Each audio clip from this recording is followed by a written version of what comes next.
All right. Peace and greetings, YouTubers. So, the BET Awards 2018, let's just jump right into it. Now, I have to be very honest. You know, I try to be, like, as fair as possible, and I usually try to see the good, even when things are terrible. But this year was just very uneventful, very forgettable. There were some moments that were like, okay, cool, but overall, again, like when I think of an award show, I just need you to bring out all of the tricks and the treats, and it's supposed to be like boom and pow. But this year was kind of just like pew, pew, pew, and I'm just like, y'all really had me sit up here watching this for 3 hours. Okay, but it was like I almost knew that it wasn't really gonna be that eventful because one, the promotional campaign literally started like a week and a half ago. You weren't really seeing a lot of commercials, and when you did see the commercials initially, it wasn't saying who was going to be there because it seems like they didn't have a lot of acts at first. And then from what I saw, it seems like they had additional acts that may have pulled out last minute, or maybe there were some issues, but there were a lot of things that were off this year. And if you know me, like I always tell you, I look forward to 2 award shows every year. BET Awards, Soul Train Awards. Those are the only 2 award shows where I pretty much have a standard and like an expectation, because I've said this a million times, but when it comes to entertainment, I just hold black people way up here because that's one of the things that we shine in. That's one of the things where everybody knows that we will set the trend for what everybody's going to do for the rest of the year. And so I look forward to the BET Awards, and I look forward to the Soul Train Awards. Really the Soul Train Awards because I'm more of an R&B fan, and I really like that they put emphasis on singers and vocalists. And the BET Awards is more of a balance of everything, where you have the rappers, the singers, and a little bit of everything else. But this year just was like, man, like, what's going on, y'all? Y'all gonna have to get it together. Y'all need to call Stephen Hill back or somebody, because you can tell that there's a lot going on. And I know Deborah Lee's on her way out and Stephen Hill left, and I don't know what happened, but I mean, the teleprompter was skipping and folks weren't able to read the cue cards. The jokes were falling flat. Jamie was half and half. There were moments where I thought he did a great job, and there were other moments where I wanted to come through the TV and fight him. Like, what are you doing? Let's not coon out too much for TV, okay? But anyway, let me get to the actual show. So J-Rock, I think J-Rock was the opening. I wasn't sure because it was more so Jamie Foxx was doing the whole Black Wakanda thing, which I thought it was corny. Like, at one point, listen, we loved Black Panther. It was great. Hell, I redid my community center and got the kids like Black Panther mouse pads on the computers, and I got the big Black Panther poster, and I got the poster of the general on there and everything. But beating a dead horse, okay? Like, come on now. It was like, let it go. And then it wasn't even done good. It ended up being corny, almost to the point where it almost ended up like being disrespectful, and not disrespectful to like the whole Wakanda thing, but just to African culture in general. It kind of came off. I was like, what are y'all doing? Really, what got me was the piece with Lawanda, whatever her name was from In Living Color, when she was that whole thing was just cringeworthy. We didn't need that. It wasn't needed, and it wasn't even funny. You know, I think Jamie Foxx, really where he shines, he's never been that funny to me. I liked him on the Jamie Foxx show. But his gift to me is the dramatic acting, and he's a really great musician and an artist. I think that's where he shines. I don't think he's as funny as y'all put him out there to be, but I think when it comes to his dramatic acting, he's excellent, and I think he's an excellent artist and musician, and that's what I like him as. So every time they say he's hosting, I'm like, okay. But anyway, so J-Rock did his piece, and it was kind of mixed in with Jamie's opening, so it kind of ended up being forgettable. And I think with an award show, the opening is supposed to just be like, boom. Sorry, I forgot this mic is right here. That might have been loud. But, you know, the opening is supposed to be like, boom, let's get it.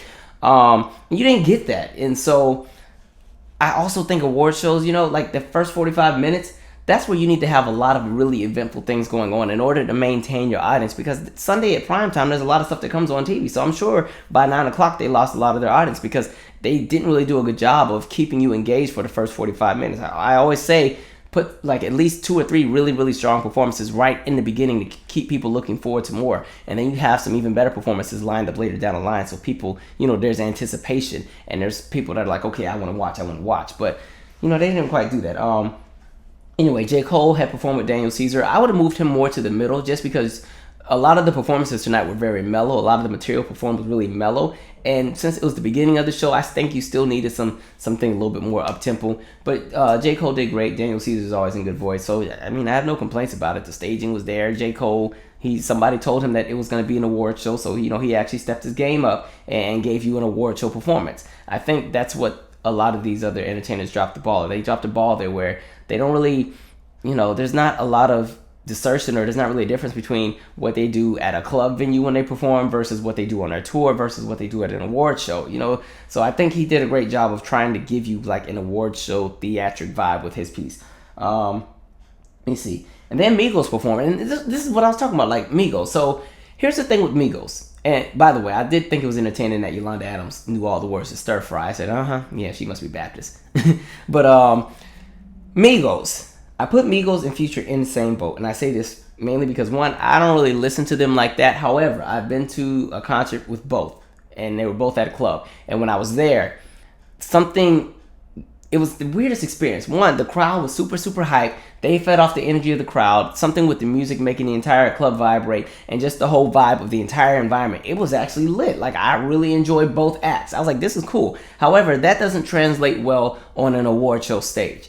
And I think with a lot of rappers, because the whole imaging and the street cred and gender roles and what you're not allowed to do and what's cool and what's not cool and this, that, and the third, a lot of rappers limit themselves on the stage and they're afraid to step outside of the box. But with Migos, I don't get it, because if they're bold enough to wear some of the things they wear, I would expect that their performances would match the way that they look. You know what I mean? They wear these really loud clothes that make statements, but then the award show performances are just there. I think this was one of their better award show performances, but it was just there. And I was also happy Homeboy wasn't high this time. I forgot old boy's name, but every time I've seen him, Homeboy, you never know where he's at. He don't know what day of the week it is. He's just kind of there, and then the other two got to keep him together. But he listen, he had it together. He had all his lines down. The ad-libs were there. He gave eye contact. I said, okay, he's not high today. Perfect. He knew he was at an award show. Good job. Saved the high act for the club. But, you know, I just thought, I think a lot of these rappers, like, don't be afraid to get like a staging manager or some other things, because hell, even dancers were boring. I'm like, how your backup dancer's not good? They put me to sleep too. Goodness, like, you know, thank God they had a few pyrotechnics. They didn't really put anything on the stage or nothing.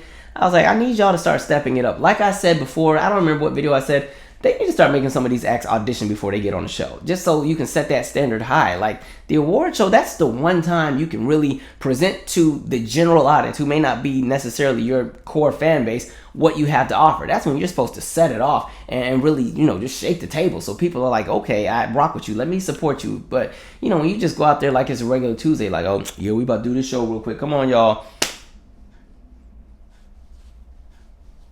4 minutes on stage, 4 minutes.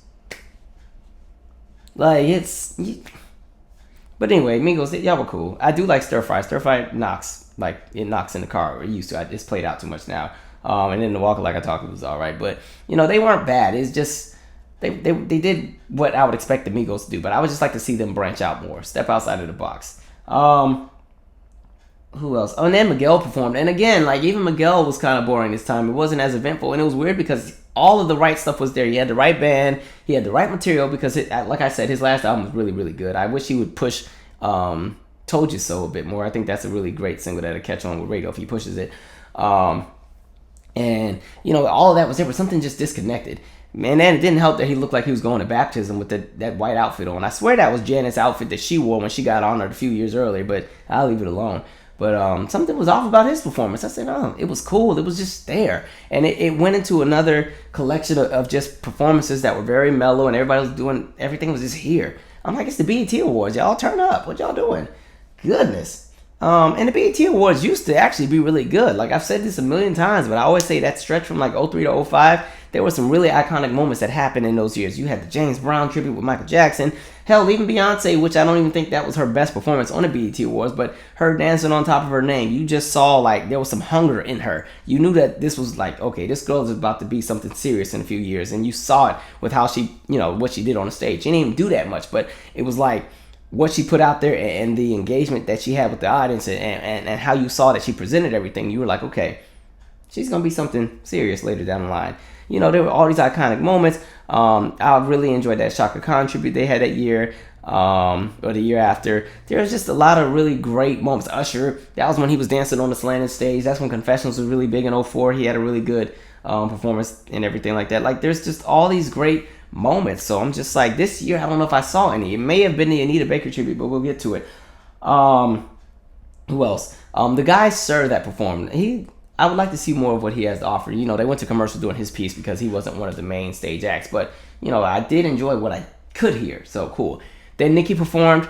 I think Nicki was better in the second half where everybody else came out and they did Big Bang. I think that's where I was like, okay, this is the Nicki I know. The first half, it was a little, I saw the visual component. They were trying with that, but something was off with what she was doing in the beginning. It just didn't connect, at least with me. And I personally think that she's, right now, I think she's frustrated with a lot of what's going on in the industry. And there's a lot of animosity towards her at the moment, and I think she's feeling that. And so she just seems a little frustrated right now. So she seemed out of it, in my opinion.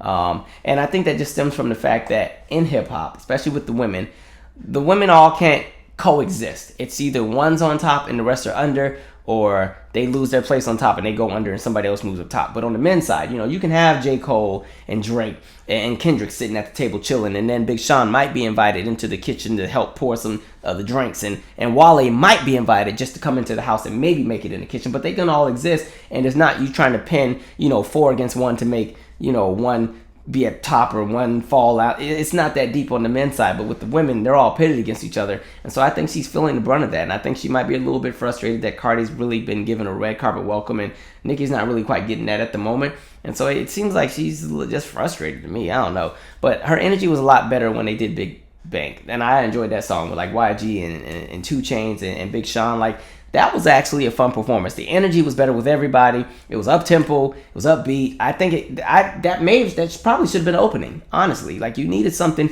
that was gonna wake everybody up. I think that was the first performance where I was like, oh, okay, let me wake up a bit. All right, we're back here now, because I was nodding off for a minute. Anyway, H.E.R performed. It's cool that they let her get on the main stage. I thought they were going to put her on the You Hear It First stage, but it's good that she got to go on the main stage. And she's cool. I got to get more into her. But I don't have any complaints about her performance. It was what it was. I liked that she had the band and she did something different, and I like the swagger she has on stage. So good for her. But again, it was just, everybody is so mellow. I'm like, y'all just don't believe in up-tempos, do y'all? Like, are you people not happy? Okay. And she has a very long album too. I appreciate her for having more than 7 songs in her album, because there's too many of y'all coming out with these 7 and 8 track albums. What y'all doing? You don't have people waiting 3 and 4 and 5 years for you to come out with an album. Then you want to come out with 7 songs. Anita Baker. All right, so Anita Baker had a tribute.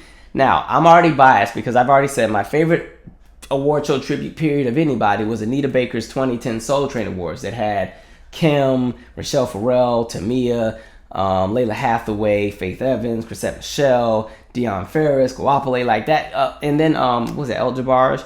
Like, that was a beautiful tribute. Like, everybody was on point. It was so good. So it's been hard to win me over. BET, I think they did a decent job with what they could do. I got nervous at first, because first I was like, is Jamie going to be doing the whole tribute? Because I'm good. Like, Jamie's a great artist, but I want more than just one person doing this tribute. Because y'all already had to make Anita Baker sit there while Nicki was sitting there with her crotch open on stage, busting it wide open for Anita. So I'm going to need Anita to at least get 2 or 3 additional vocalists. But Anita, I think her tribute was cool. Jamie actually did really good on that part. I like Marsha Ambrosius, even though I always say, when she does her runs, sometimes she doesn't like to complete her run, so it makes it sound like she's eating a slice of pizza, like she burned her mouth, like it was hot, and she... That's what I always think of. But Marsha, I really like her. She has great albums as well, too. So Marsha did her thing. Ledisi, of course, is Ledisi. She can do no wrong. She's had a few better performances before, but she still nailed it. And hell, Anita liked it because Anita was on her feet the whole time. But I think the highlight of the Anita Baker tribute was Yolanda Adams. Yolanda pretty much came in there and was like, listen, I'm going to anoint the stage and try to put some life back into this show, and then y'all take it from there. And so she came and what did she sing? She sang You Bring Me Joy. Killed it. And the cool thing about Yolanda is, like, her voice is still intact. Like, a lot of our favorite powerhouse vocalists, their voices started to kind of wear out by the time they got to their 40s. I don't know if it was because of extensive touring and being overworked, but, Yolanda's voice is still, like, right there. And Yolanda's more so, I think she's in her 50s at this point, or pushing 50. But she did an excellent job. If I could have added anybody, I would have added Tamia back into that just because she did so good. Hell, I would have added Tony. I know a lot of Anita Baker fans don't really like Tony like that sometimes. They don't like the comparisons. But I think Tony would have did good. Tony would have went up there and, with all my heart, I love you. She'd do that mumble thing for like the first 2 minutes, and then she'll finally hit the big note at the very, very end. Tony would have got it in. But I love me some Anita. Like, Anita, if I had a favorite song, it was always Angel. Remember, if I could, I'd give you the world. I'm like, sing, Anita, sing! Like, that was my song. Anita used to get it in. But yeah, Anita was cool. Meek Mill performed, and I did not see it because I was in the kitchen making some tea. Cause like I'm like on this little health craving. I got all kind of ginger teas and crap now, and so I always try to drink some tea before I go to sleep. So I'm starting to turn into an old person. But I heard the performance, so I caught the very tail end of the visual part, like when I turned back and looked at the TV. But I like that he was kind of doing something with more of a political statement, you know, talking about what's going on in the community and everything like that. And you can tell he's hungry right now. Like, they all made that man sit in that jail cell for no reason and everything like that.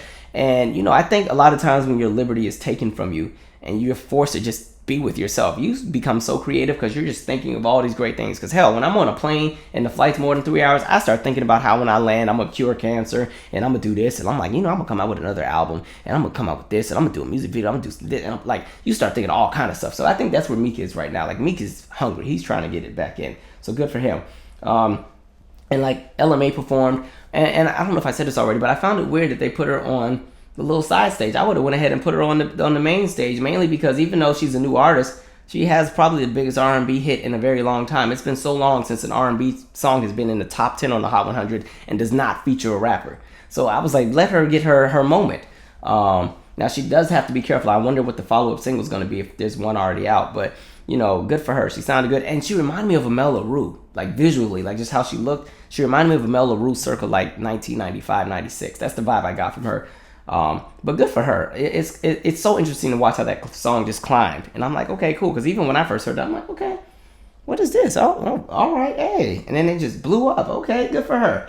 Janelle Monáe performed, and of course, Janelle is also really favorite. Like, she's a favorite of mine as well. Her albums are what I like about her. Her entire series of albums is like a series. Like, it's the whole Android little Civil War type of thing that she's been doing. But every album also sounds very different sonically. It's very well put together. And this latest album is just as good as the last two.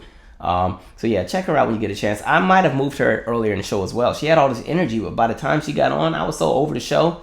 Like, yeah. To be honest, I was more excited about the movie trailers, like the Bobby Brown thing and that movie with Regina Hall. And like, I was more hyped about that than half of the award show. But I would have moved Janelle earlier because she had energy. But by the time she got on, the show had died.